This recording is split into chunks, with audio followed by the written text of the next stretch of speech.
October 22nd, 1944, a wet, late autumn evening in Copenhagen, Denmark. Outside the rear entrance of the Shellhus, the Gestapo headquarters in the city, a lone Untersturmführer steps out for a smoke, his collar turned up against the chill. He checks his watch, momentarily illuminated by the small, flicking flame of a cigarette lighter. The light is unremarkable, a simple cylinder of British origin, maybe a wartime souvenir. But the hand holding it is not an Untersturmführer's. There is no sound of struggle, no shouted warning, only a muffled, choked exhalation, followed by the soft, quick sound of a heavy body hitting the slick cobblestones. The Gestapo officer is gone, his keys taken, the door secured behind the assassin. The object that killed him, the weapon that guaranteed the silence of the night, was a simple black tube of steel. It was the British sleeve gun, a radical single-shot assassin's tool, so clandestine it was officially codenamed only as the short-length, silent murder weapon. The problem facing the British Special Operations Executive, SOE, was one of impossible intimacy. By 1944, their agents in the European resistance groups they supported, like the Danish Holger Danske or the French Maquis, no longer needed just a means to fight the Wehrmacht on the battlefield. They needed a means to liquidate the Nazi administrative and terror apparatus, Gestapo officers, collaborators, and double agents, at point-blank range, in enclosed spaces, and with absolute deniability. Previous attempts at silent work had been crude.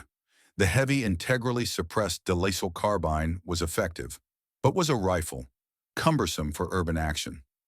The renowned Welrod pistol, while revolutionary, still possessed a recognizable profile and required a two-handed operation of its bolt, a maneuver too slow and obvious for a face-to-face encounter.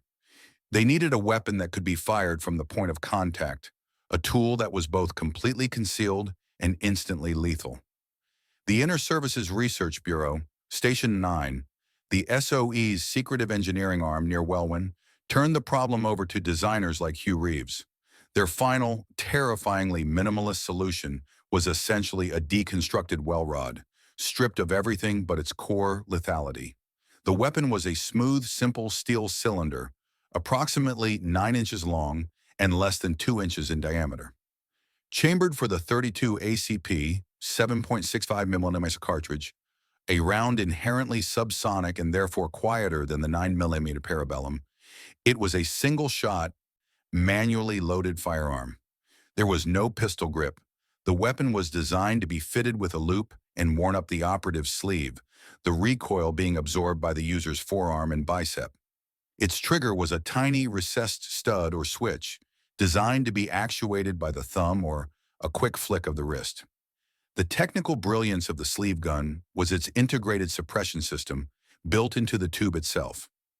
The 3.25-inch barrel was ported, drilled with multiple holes along its length, to bleed propellant gas into a two-stage expansion chamber before the bullet left the muzzle.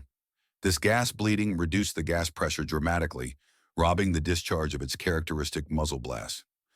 The front section of the suppressor contained a series of steel baffles and rubber wipes, often made of bicycle inner tube rubber, which sealed the bore, allowing the bullet to pass but closing immediately behind it to trap the residual gas. This mechanical action, combined with the low-velocity .32 round, brought the final sound signature down to a whisper, reportedly just 73 decibels, lower than an unaided human cough. The operative's physical contact with the target, often pressed directly against the temple or base of the skull, ensured the minimal sound was absorbed completely by the surrounding environment. The deployment of these devices, while limited, only an estimated 150 to 200 were ever produced by BSA, had an immediate chilling effect on German security in occupied territories. The Danish resistance used the sleeve gun and its cousin, the Welrod, for executive actions that targeted the Gestapo's operational core. These were not random acts of terrorism, but specific calibrated assassinations of high-value targets, performed silently and often within the walls of Nazi strongholds. The weapon's effectiveness created a psychological terror in the enemy. The sudden, silent disappearance of an officer could not be traced to a shootout or a bomb.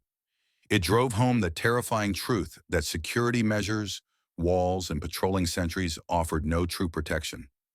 Officers began to realize that the silence of their own private offices offered no sanctuary from the invisible counter-terror that stalked them.